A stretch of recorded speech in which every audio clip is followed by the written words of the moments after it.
ಆತ್ಮೀಯ ಬಂಧುಗಳೇ, ಶ್ರೀಮದ್ ಭಾಗವತಂ ಸ್ಕಂದ 3 ಭಾಗ 2 ಅಧ್ಯಾಯ 19 ದಾನವ ಹಿರಣ್ಯಾಕ್ಷನ ಸಂಹಾರ. ಇದರಿಂದ ಇವತ್ತು 31ನೇ ಶ್ಲೋಕವನ್ನು ತಿಳ್ಕೊಳ್ಳೋಣ. ಶ್ಲೋಕ 31. ಮೈತ್ರೇಯ ಉವಾಚ ಏವಂ ಹಿರಣ್ಯಾಕ್ಷಮಸಹ್ಯ ವಿಕ್ರಮಂ ಸ ಸಾಧಯಿತ್ವಾ ಹರಿರಾದಿಸೂಕರಃ ಜಗಾಮಲೋಕಂ ಸ್ವಮಖಂಡಿತೋತ್ಸವಂ ಸಮೀಡಿತ ಪುಷ್ಕರ ವಿಷ್ಟರಾದಿಭಿಃ. ಅನುವಾದ. ಶ್ರೀ ಮೈತ್ರೇಯರು ಮುಂದುವರಿಸಿದರು. ಮಹಾಭಯಂಕರ ದಾನವನಾದ ಹಿರಣ್ಯಾಕ್ಷನನ್ನು ಹೀಗೆ ಕೊಂದ ಬಳಿಕ ವರಾಹ ಜಾತಿಗೆ ಮೂಲನಾದ ಸರ್ವೋತ್ತಮ ಭಗವಂತನಾದ ಹರಿಯು ಸ್ವಧಾಮಕ್ಕೆ ಮರಳಿದನು. ಅಲ್ಲಿ ಅವಿಚ್ಛಿನ್ನವಾಗಿ ಸದಾ ಉತ್ಸವ ನಡೆದಿರುತ್ತದೆ. ಬ್ರಹ್ಮದೇವನೇ ಮೊದಲಾದ ದೇವತೆಗಳು ಭಗವಂತನನ್ನು ಸ್ತೋತ್ರ ಮಾಡಿದರು. ಇದು ಶ್ಲೋಕ ಮತ್ತು ಅದರ ಅನುವಾದ. ಈಗ ಭಾವಾರ್ಥದ ಮೂಲಕ ನಾವು ಇದರ ಅರ್ಥವನ್ನು ತಿಳ್ಕೊಳ್ಳೋದಕ್ಕೆ ಪ್ರಯತ್ನ ಮಾಡೋಣ. ಓದ ಭಾಗದಲ್ಲಿ ನಾವೇನು ತಿಳ್ಕೊಂಡ್ವಿ? ದೇವತೆಗಳು ಭಗವಂತನಿಗೆ ಹೇಳ್ತಾರೆ, ನೀನು ಸಕಲ ಯಜ್ಞಗಳ ಭೋಗ್ತಾರ, ಜಗತ್ತನ್ನ ಪಾಲಿಸ್ಬೇಕು ಅನ್ನುವಂಥ ಉದ್ದೇಶಕ್ಕೋಸ್ಕರ ಶುದ್ಧ ಸತ್ವದಲ್ಲಿದ್ದು ನೀನು ಈ ವರಾಹ ರೂಪವನ್ನು ತಾಳಿದೀಯಾ. ಮತ್ತೆ ಜಗತ್ತುಗಳಿಗೆ ಪೀಡೆಯಾಗಿದ್ದಂತಹ ಈ ದಾನವನನ್ನ ಸೌಭಾಗ್ಯವಶಾತ್ ನಮಗಾಗಿ ನೀನು ಸಂಹಾರ ಮಾಡಿದ್ಯಾ ಭಗವಂತ. ನಾವು ಕೂಡ ನಿನ್ನ ಪಾದಕಮಲಗಳಲ್ಲಿ ಭಕ್ತಿಯನ್ನ ತಳೆದು ನೆಮ್ಮದಿಯನ್ನ ಪಡೆದಿದ್ದೀವಿ ಅನ್ನೋದನ್ನ ತಿಳ್ಕೊಂಡ್ವಿ. ಈಗ ಈ ಶ್ಲೋಕದಲ್ಲಿ ಮೈತ್ರೇಯರು ಹೇಳ್ತಾರೆ, ಮಹಾಭಯಂಕರ ದಾನವನಾದಂತಹ ಹಿರಣ್ಯಾಕ್ಷನನ್ನ ಈ ರೀತಿ ಕೊಂದ ಮೇಲೆ ವರಾಹ ಜಾತಿಗೆ ಮೂಲನಾಗಿರುವಂತಹ ಸರ್ವೋತ್ತಮ ಭಗವಂತನಾದ ಹರಿ ಸ್ವಧಾಮಕ್ಕೆ ಮರಳುತ್ತಾನೆ. ಅಲ್ಲಿ ಅವಿಚ್ಛಿನ್ನವಾಗಿ ಸದಾ ಉತ್ಸವ ನಡೆದಿರುತ್ತೆ. ಅಲ್ಲಿ ನಿಲ್ಲಿಸೋದು ಅನ್ನೋದೇ ಇಲ್ಲ, ಸದಾ ಉತ್ಸವ ನಡೀತಾ ಇರುತ್ತೆ. ಬ್ರಹ್ಮದೇವನೇ ಮೊದಲಾದ ದೇವತೆಗಳು ಭಗವಂತನನ್ನ ಸ್ತೋತ್ರ ಮಾಡ್ತಾರೆ. ಈಗ ಭಾವ ಅರ್ಥದಲ್ಲಿ ಗುರುಗಳು ಇದರ ಬಗ್ಗೆ ಏನು ಹೇಳಿದ್ದಾರೆ ಅಂತ ತಿಳ್ಕೊಳ್ಳೋಣ. ಇಲ್ಲಿ ಭಗವಂತನನ್ನು ವರಾಹ ಜಾತಿಗೆ ಮೂಲನೆಂದು ಹೇಳಲಾಗಿದೆ. ವೇದಾಂತ ಸೂತ್ರ ಹೇಳುವಂತೆ ಪರಾತ್ಪರ ಸತ್ಯನು ಎಲ್ಲಕ್ಕೂ ಮೂಲನಾಗಿದ್ದಾನೆ. ಆದ್ದರಿಂದ ಸದಾ ಆದಿ ಎನಿಸಿದ ಭಗವಂತನಿಂದ 84 ಲಕ್ಷ ಜಾತಿಯ ದೈಹಿಕ ರೂಪಗಳು ಮೊದಲ್ಗೊಳ್ಳುತ್ತವೆ ಎಂಬುದು ಇಲ್ಲಿ ಸ್ಪಷ್ಟವಾಗಿದೆ. ಅಂದರೆ ಇಲ್ಲಿ ಭಗವಂತ ವರಾಹ ಜಾತಿಗೆ ಮೂಲ ಅಂತ ಹೇಳಿದ್ದಾರೆ. ವೇದಾಂತ ಸೂತ್ರದಲ್ಲಿ ಎಲ್ಲದಕ್ಕೂ ಪರಾತ್ಪರ ಸತ್ಯ ಯಾರು? ಅವನೇ ಭಗವಂತ. ಅವನೇ ಎಲ್ಲದಕ್ಕೂ ಮೂಲನಾಗಿದ್ದಾನೆ. ಅದಕ್ಕೋಸ್ಕರ ಅವನನ್ನ ಆದಿ ಅಂತ ಹೇಳ್ತಾರೆ. ಭಗವಂತನಿಂದಾನೇ 84 ಲಕ್ಷ ಜಾತಿ ಬೇರೆ ಬೇರೆ ಬೇರೆ ಬೇರೆ ದೈಹಿಕ ರೂಪಗಳು ಹುಟ್ಕೊಳ್ಳುತ್ತೆ ಅನ್ನೋದು ಇಲ್ಲಿ ಸ್ಪಷ್ಟವಾಗುತ್ತೆ. ಭಗವದ್ಗೀತೆಯಲ್ಲಿ ಅರ್ಜುನನು ಭಗವಂತನನ್ನು ಆದ್ಯಂ ಅಂದರೆ ಮೂಲನೆಂದು ಸಂಬೋಧಿಸುತ್ತಾನೆ. ಅಂತೆಯೇ ಬ್ರಹ್ಮ ಸಂಹಿತೆಯಲ್ಲಿ ಭಗವಂತನನ್ನು ಆದಿಪುರುಷಂ ಅಂದರೆ ಮೂಲ ಪುರುಷನೆಂದು ಸಂಬೋಧಿಸಲಾಗಿದೆ. ನಿಜ, ಭಗವದ್ಗೀತೆಯಲ್ಲಿ ಸ್ವಯಂ ಭಗವಂತನೇ ಘೋಷಿಸುತ್ತಾನೆ, ಮತ್ತಸ್ಸರ್ವಂ ಪ್ರವರ್ತತೆ, ನನ್ನಿಂದ ಸಕಲವೂ ಉದ್ಭವಿಸುತ್ತವೆ. ನೋಡಿ, ಇಲ್ಲಿ ಭಗವದ್ಗೀತೆಯಲ್ಲಿ ಅರ್ಜುನ ಭಗವಂತನನ್ನ ಆದ್ಯಂ ಅಂತ ಕರೀತಾನೆ, ಅಂದ್ರೆ ಎಲ್ಲದಕ್ಕೂ ಮೂಲ ಅಂತ ಸಂಬೋಧನೆ ಮಾಡ್ತಾನೆ. ಅದೇ ರೀತಿ ಬ್ರಹ್ಮ ಸಂಹಿತೆಯಲ್ಲೂ ಕೂಡ ಭಗವಂತನನ್ನ ಆದಿಪುರುಷಂ ಅಂದ್ರೆ ಮೂಲ ಪುರುಷ ಅಂತ ಹೇಳಿದ್ದಾರೆ. ಭಗವದ್ಗೀತೆಯ 10ನೇ ಅಧ್ಯಾಯದ 8ನೇ ಶ್ಲೋಕದಲ್ಲಿ ಮತ್ತಸ್ಸರ್ವಂ ಪ್ರವರ್ತತೆ ಅಂತ ಭಗವಂತ ಸ್ವಯಂ ಘೋಷಣೆ ಮಾಡಿದ್ದಾನೆ. ಅಂದ್ರೆ ಅರ್ಥ ಏನು? ಎಲ್ಲವೂ ನನ್ನಿಂದಾನೇ ಉದ್ಭವಿಸುತ್ತೆ ಅಂತ ಅರ್ಥ. ಈ ಸನ್ನಿವೇಶದಲ್ಲಿ ಭಗವಂತನು ಹಿರಣ್ಯಾಕ್ಷ ದಾನವನನ್ನು ಕೊಲ್ಲಲು ಮತ್ತು ಗರ್ಭೋದಕ ಎಂಬ ಸಾಗರದಿಂದ ಭೂಮಿಯನ್ನು ಎತ್ತಿಕೊಂಡು ಬರಲು ವರಾಹದ ರೂಪವನ್ನು ತಳೆದನು. ಹೀಗೆ ಭಗವಂತನು ಆದಿಸೂಕರ ಅಂದರೆ ಮೂಲ ವರಾಹನಾದನು.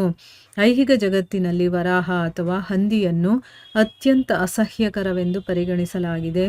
ಆದರೆ ದೇವೋತ್ತಮ ಪರಮಪುರುಷನಾದ ಆದಿಸೂಕರನನ್ನು ಸಾಮಾನ್ಯ ಹಂದಿಯಂತೆ ಪರಿಗಣಿಸಲಾಗಿಲ್ಲ.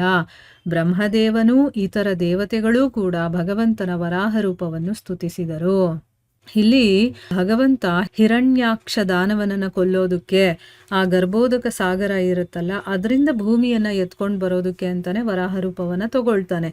ಅದರಿಂದನೇ ಆದಿಸೂಕರ ಅಂದ್ರೆ ಏನು, ಮೂಲ ವರಾಹ ಅಂತ ಅನ್ನಿಸ್ಕೊಳ್ತಾನೆ ಭಗವಂತ. ಈ ಒಂದು ಐಹಿಕ ಜಗತ್ತಿನಲ್ಲಿ ವರಾಹ ಅಂದ್ರೆ ಹಂದಿ, ಅದನ್ನ ಅತ್ಯಂತ ಅಸಹ್ಯಕರ ಅಂದ್ರೆ ಹೊಲಸಲ್ಲೆಲ್ಲ ಇರುತ್ತೆ ಅಂತ ನಾವು ಅನ್ಕೊಳ್ತೀವಲ್ವಾ. ಆದ್ರೆ ಭಗವಂತನಾದ ಆದಿಸೂಕರನನ್ನ ಇಲ್ಲಿರುವಂತಹ ಸಾಮಾನ್ಯ ಹಂದಿ ಅಂತ ತಿಳ್ಕೋಬಾರ್ದು ಅಥವಾ ತಿಳ್ಕೊಂಡಿಲ್ಲ. ಬ್ರಹ್ಮದೇವ ಮತ್ತೆ ಇನ್ನು ಬೇಕಾದಷ್ಟು ದೇವತೆಗಳು ಕೂಡ ಭಗವಂತನ ವರಾಹ ರೂಪವನ್ನ ಸ್ತುತಿ ಮಾಡ್ತಾರೆ. ದುಷ್ಟರ ಸಂಹಾರಕ್ಕಾಗಿ ಮತ್ತು ಭಕ್ತರ ರಕ್ಷಣೆಗಾಗಿ ಭಗವಂತನು ತನ್ನ ಅಲೌಕಿಕ ಧಾಮದಿಂದ ನಿಜ ರೂಪದಲ್ಲಿ ಹೊರಬಂದು ಕಾಣಿಸಿಕೊಳ್ಳುತ್ತಾನೆ ಎಂಬ ಭಗವದ್ಗೀತೆಯ ಹೇಳಿಕೆಯನ್ನು ಈ ಶ್ಲೋಕ ದೃಢಪಡಿಸುತ್ತದೆ. ಅಂದರೆ ದುಷ್ಟ ಶಿಕ್ಷಣ ಶಿಷ್ಟ ರಕ್ಷಣಾ ಅಂತ ಹೇಳ್ತಾರಲ್ಲ, ದುಷ್ಟರ ಸಂಹಾರ ಮಾಡೋದಕ್ಕೆ ಮತ್ತೆ ಭಕ್ತರಿಗೆ ರಕ್ಷಣೆಯನ್ನು ಕೊಡೋದಕ್ಕೋಸ್ಕರ ಭಗವಂತ ತನ್ನ ಅಲೌಕಿಕ ಧಾಮದಿಂದ ಅವನು ತನ್ನ ನಿಜವಾದ ಒಂದು ರೂಪದಲ್ಲಿ ಬಂದಿಲ್ಲಿ ಕಾಣಿಸ್ಕೊಳ್ತಾನೆ ಅಂತ ಭಗವದ್ಗೀತೆ ಹೇಳಿದಾರಲ್ಲ, ಅದು ಈ ಶ್ಲೋಕ ದೃಢಪಡಿಸುತ್ತೆ ಅಂತ ಹೇಳಿದ್ದಾರೆ. ದಾನವನಾದ ಹಿರಣ್ಯಾಕ್ಷನನ್ನ ಕೊಲ್ಲುವುದರಿಂದ ಭಗವಂತನು ತನ್ನ ಪ್ರತಿಜ್ಞೆಯನ್ನು ಪೂರೈಸಿದನು. ದಾನವರನ್ನು ಕೊಂದು ಬ್ರಹ್ಮದೇವನ ನೇತೃತ್ವದ ದೇವತೆಗಳನ್ನು ಸದಾ ರಕ್ಷಿಸುವುದೇ ಭಗವಂತನ ಪ್ರತಿಜ್ಞೆ. ಅಂದರೆ ಇಲ್ಲಿ ಆ ದಾನವ ಹಿರಣ್ಯಾಕ್ಷನನ್ನ ಕೊಲ್ತೀನಿ ಅಂತ ಹೇಳಿರ್ತಾನಲ್ಲ, ಅದರಿಂದ ಏನು ಮಾಡ್ತಾನೆ, ಅವನು ಕೊಂದು ತನ್ನ ಒಂದು ಪ್ರತಿಜ್ಞೆ ಏನು ಮಾಡಿದಾನೋ ಅದನ್ನು ಪೂರೈಸ್ತಾನೆ. ದಾನವರನ್ನ ಕೊಂದು ಬ್ರಹ್ಮನ ನೇತೃತ್ವದಲ್ಲಿರುವಂಥ ಎಲ್ಲ ದೇವತೆಗಳು ಅವರನ್ನೆಲ್ಲ ಸದಾ ರಕ್ಷಣೆ ಮಾಡುವುದು ಭಗವಂತನ ಪ್ರತಿಜ್ಞೆ. ಭಗವಂತ ಸ್ವಧಾಮಕ್ಕೆ ಮರಳಿದನೆಂಬ ಹೇಳಿಕೆ ಭಗವಂತನು ತನ್ನದೇ ಆದ ನಿರ್ದಿಷ್ಟ ಅಲೌಕಿಕ ನಿವಾಸವನ್ನು ಹೊಂದಿರುತ್ತಾನೆ ಎಂಬುದನ್ನು ಸೂಚಿಸುತ್ತದೆ. ಭಗವಂತನು ಸಕಲ ಶಕ್ತಿಪೂರ್ಣನಾದ್ದರಿಂದ ಗೋಲೋಕ ವೃಂದಾವನದಲ್ಲಿ ನೆಲೆಸಿಯೂ ಸೂರ್ಯನಂತೆ ಸರ್ವವ್ಯಾಪಕನಾಗಿದ್ದಾನೆ. ಸೂರ್ಯನು ವಿಶ್ವದ ನಿರ್ದಿಷ್ಟ ಸ್ಥಾನವೊಂದರಲ್ಲಿ ಇದ್ದರೂ ತನ್ನ ಬಿಸಿಲ ಬೆಳಕಿಂದ ವಿಶ್ವದ ಉದ್ದಗಲಕ್ಕೂ ವ್ಯಾಪಿಸಿರುವನು.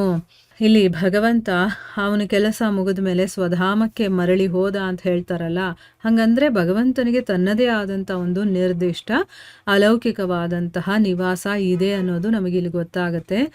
ಭಗವಂತ ತುಂಬ ಶಕ್ತಿಪೂರ್ಣನಾದ್ರಿಂದ ಮತ್ತು ಗೋಲೋಕ ವೃಂದಾವನದಲ್ಲಿ ಇದ್ರೂ ಕೂಡ ಹೇಗೆ ಸೂರ್ಯ ತನ್ನ ಲೋಕದಲ್ಲಿದ್ದು ಎಲ್ಲ ಕಡೆ ಬಿಸಿಲು ಮತ್ತು ಬೆಳಕನ್ನು ಕೊಡ್ತಾನೋ, ಅದೇ ರೀತಿ ಭಗವಂತ ಗೋಲೋಕದಲ್ಲಿ ಇದ್ರೂ ಕೂಡ ಅವನು ಎಲ್ಲ ಕಡೆ ವ್ಯಾಪಿಸಿರ್ತಾನೆ ಅಂತಂದ್ಬಿಟ್ಟು ಇಲ್ಲಿ ಹೇಳ್ತಾ ಇದ್ದಾರೆ. ಭಗವಂತನು ತಾನು ನೆಲೆಸುವ ನಿರ್ದಿಷ್ಟ ನಿವಾಸವನ್ನು ಹೊಂದಿದ್ದರೂ ಸರ್ವವ್ಯಾಪಕನಾಗಿದ್ದಾನೆ. ನಿರಾಕಾರವಾದಿಗಳು ಭಗವಂತನ ಲಕ್ಷಣಗಳಲ್ಲಿ ಒಂದು ಅಂಶವನ್ನು ಒಪ್ಪಿಕೊಳ್ಳುತ್ತಾರೆ, ಅದು ಸರ್ವವ್ಯಾಪಕ ಅಂಶ. ಆದರೆ ಅವರು ಭಗವಂತನ ಅಲೌಕಿಕ ಧಾಮದಲ್ಲಿ ಅವನ ಸ್ಥಳೀಯ ಸನ್ನಿವೇಶವನ್ನು ಅರ್ಥ ಮಾಡಿಕೊಳ್ಳಲಾರರು. ಅಲ್ಲಿ ಅವನು ಪೂರ್ಣವಾಗಿ ಅಲೌಕಿಕ ಲೀಲೆಗಳಲ್ಲಿ ಸದಾ ತೊಡಗಿರುತ್ತಾನೆ. ಅಂದರೆ ಇಲ್ಲಿ ಭಗವಂತ ಒಂದು ಕಡೆ ಇದ್ರೂ ಕೂಡ ಅಲ್ಲಿಂದ ಅವನು ಸರ್ವವ್ಯಾಪಕನಾಗಿದ್ದಾನೆ. ನಿರಾಕಾರವಾದಿಗಳು ಭಗವಂತನ ಲಕ್ಷಣದಲ್ಲಿ ಒಂದು ಅಂಶವನ್ನು ಒಪ್ಕೊಳ್ತಾರೆ, ಅಂದರೆ ಎಲ್ಲ ಕಡೆ ಭಗವಂತ ವ್ಯಾಪಿಸ್ಕೊಂಡಿದ್ದಾನೆ ಅಂತ ಹೇಳ್ತೀವಲ್ವಾ, ಅದನ್ನ ಒಪ್ಕೊಳ್ತಾರೆ. ಆದರೆ ಅವನದೊಂದು ಅಲೌಕಿಕ ಧಾಮ ಇದೆ, ಅಲ್ಲಿ ಇರ್ತಾನೆ ಅಂದರೆ ಅದನ್ನು ಮಾತ್ರ ಅವ್ರು ಅರ್ಥ ಮಾಡ್ಕೊಳ್ಳೋದಿಲ್ಲ. ಭಗವಂತ ತನ್ನ ಅಲೌಕಿಕ ಧಾಮದಲ್ಲಿ ಅಲೌಕಿಕ ಲೀಲೆಗಳಲ್ಲಿ ಸದಾ ತೊಡಗಿರ್ತಾನೆ, ಆದರೆ ಅವರು ಅದನ್ನು ಒಪ್ಕೊಳ್ಳೋದಿಲ್ಲ. ಈ ಶ್ಲೋಕದಲ್ಲಿ ಅಖಂಡಿತೋತ್ಸವಂ ಎಂಬ ಪದವನ್ನು ವಿಶೇಷವಾಗಿ ಉಲ್ಲೇಖಿಸಲಾಗಿದೆ. ಉತ್ಸವ ಎಂದರೆ ಸಂತಸ ಎಂದು ಅರ್ಥ. ಸಂತಸವನ್ನು ಅಭಿವ್ಯಕ್ತಿಸಲು ಯಾವುದೋ ಸಮಾರಂಭವನ್ನು ಏರ್ಪಡಿಸಿದಾಗಲೆಲ್ಲ ಅದನ್ನು ಉತ್ಸವವೆಂದು ಕರೆಯಲಾಗಿದೆ. ಪರಿಪೂರ್ಣ ಸಂತಸದ ಅಭಿವ್ಯಕ್ತಿಯಾದ ಉತ್ಸವವು ಭಗವಂತನ ಧಾಮವಾದ ವೈಕುಂಠ ಲೋಕಗಳಲ್ಲಿ ಸದಾ ನಡೆದಿರುತ್ತದೆ. ಭಗವಂತನು ಬ್ರಹ್ಮದೇವನಂತಹ ದೇವತೆಗಳಿಗೂ ಪೂಜ್ಯನು. ಅಂದಾಗ ಮನುಷ್ಯ ಜೀವಿಗಳಂತಹ ಅಲ್ಪ ಪ್ರಾಮುಖ್ಯವುಳ್ಳ ಇತರರ ಬಗ್ಗೆ ಹೇಳಬೇಕಾದ್ದೇನಿಲ್ಲ. ಅಂದರೆ ಈ ಶ್ಲೋಕದಲ್ಲಿ ಅಖಂಡಿತೋತ್ಸವಂ ಅನ್ನುವಂಥ ಪದವನ್ನು ಇಲ್ಲಿ ಉಪಯೋಗ ಮಾಡಿದರೆ, ಉತ್ಸವ ಅಂತಂದರೆ ಸಂತೋಷ ಅಂತ ಅರ್ಥ. ಈ ಸಂತೋಷವನ್ನು ಅಭಿವ್ಯಕ್ತಿಸಲು ಅಂದರೆ ತೋರ್ಪಡಿಸ್ಕೊಳ್ಳೋದಕ್ಕೆ ಯಾವುದೋ ಒಂದು ಸಮಾರಂಭವನ್ನು ಏರ್ಪಾಟ್ ಮಾಡ್ತಾರೆ, ಅದನ್ನು ಉತ್ಸವ ಅಂತ ಕರೀತಾರಲ್ವಾ. ಆದರೆ ಪರಿಪೂರ್ಣ ಸಂತಸದ ಅಭಿವ್ಯಕ್ತಿಯಾದಂತಹ ಉತ್ಸವ ಎಲ್ಲಿರುತ್ತೆ? ಭಗವಂತನ ಧಾಮವಾದಂತಹ ವೈಕುಂಠ ಲೋಕದಲ್ಲಿ ಯಾವಾಗಲೂ ನಡೆದಿರುತ್ತೆ. ಇಲ್ಲಿ ಯಾವತ್ತೋ ಒಂದು ದಿವಸ ಆ ಉತ್ಸವ ನಡೆಯುತ್ತೆ, ಆದರೆ ಭಗವಂತನ ಒಂದು ಧಾಮದಲ್ಲಿ ಸದಾ ಇದು ನಡೀತಾ ಇರುತ್ತೆ. ಭಗವಂತ ಬ್ರಹ್ಮದೇವನಂತಹ ದೇವತೆಗಳಿಗೂ ಪೂಜ್ಯನಾಗಿರುವಂಥವನು. ಅಂದಾಗ ಮನುಷ್ಯ ಜೀವಿಗಳಂತಹ ಅಲ್ಪ ಪ್ರಾಮುಖ್ಯ ಇರುವಂತಹ ಬೇರೆ ಜೀವಿಗಳ ಬಗ್ಗೆ ಇದನ್ನು ಹೇಳಬೇಕಾಗಿರುವಂಥದ್ದಿಲ್ಲ. ಭಗವಂತ ತನ್ನ ಧಾಮದಿಂದ ಈ ಜಗತ್ತಿಗೆ ಅವತಾರ ತಗೊಂಡು ಬರ್ತಾನೆ, ಅದಕ್ಕೋಸ್ಕರನೇ ಅವನನ್ನು ಅವತಾರ ಅಂತ ಕರೆದಿರೋವಂಥದ್ದು. ಅವತಾರ ಅಂತಂದರೆ ಏನು? ಕೆಳಗೆ ಇಳಿದು ಬರೋ ಅಂಥವನು ಅಂತ ಅರ್ಥ. ಕೆಲವೊಂದು ಸರಿ ಅವತಾರ ಅಂತಂದರೆ ಮಾಂಸ ಎಲುಬುಗಳ ಲೌಕಿಕ ರೂಪವನ್ನು ತಳೆದು ಬರುವಂತಹ ವ್ಯಕ್ತಿ ಅಂತ ಹೇಳಿದ್ದಾರೆ. ಆದರೆ ವಾಸ್ತವಿಕವಾಗಿ ಅವತಾರ ಅನ್ನೋದು ಉನ್ನತ ವಲಯ ಇರುತ್ತಲ್ಲ, ಉನ್ನತ ಲೋಕಗಳು, ಅಲ್ಲಿಂದ ಕೆಳಗೆ ಇಳಿದು ಬರುವಂಥವನು ಅನ್ನೋದನ್ನು ಸೂಚಿಸುತ್ತೆ. ಭಗವಂತನ ಧಾಮ ಈ ಐಹಿಕ ಆಕಾಶದಿಂದ ತುಂಬ ಮೇಲಕ್ಕಿದೆ. ಆ ಉನ್ನತ ಸ್ಥಾನದಿಂದ ಭಗವಂತ ಕೆಳಗಿಳಿದು ಬರ್ತಾನೆ.